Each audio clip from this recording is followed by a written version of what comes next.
چیه؟ چیه؟ گویه؟ چیه؟ ها؟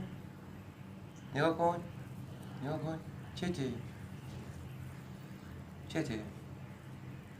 چته عزیزم چته؟ گشنته؟ گشنته؟ گشنته؟ خوشگلم الان واسه چیز درست میکنم بخوری باشه؟ باشه؟ باشه؟ باشه؟ باشه؟ چته عزیزم چته؟ کوچولوی من بچه هاتم بزرگ شدن دیگه رفتن دیگه چته عزیزم چته بچه ها این بوده با گوشه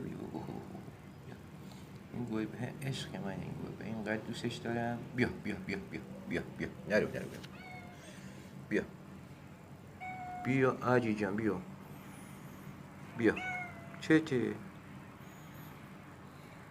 الان واسه آب تخم مرغ آب پز کردم با چیز با 2 تا گوشت خوبم واسه آب پز کردم نمکم ریختم واسه الان درست بشن واسه میارمشون کوچولوی من اوکی چیه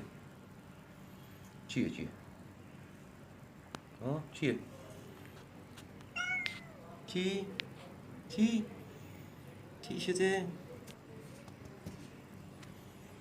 چی شده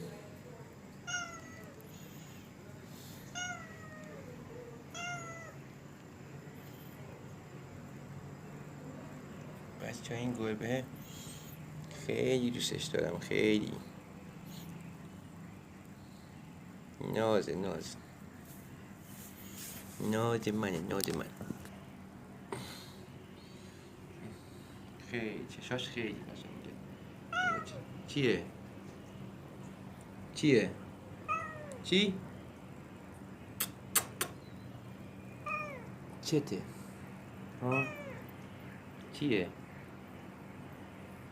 بچه اینجا نگاه کن تصویرش مثل یه شیر هست تو جنگ یعنی تصویر قشنگ مجرد اینو یه شیر یا یه پلنگ چیزه پلنگ گوشنه بند نمیدونه واسهش غذا درست کردم آب پز کنم گوشت واسهش آب پز کردم الان بهش میدم بخوره دیشب من نبودم که بهش غذا بدم گناه داره بعد این منو دیده دیگه عادت کرده اومده پیش من الان میخواد چیز بهش بدم الان بهت میدم عزیزم الان بهت میدم بذار برم ببینم چیزات درست شدن تخم مرغ آب پز درست شده با گوشتا تا بیارم بهت بدم باشه برم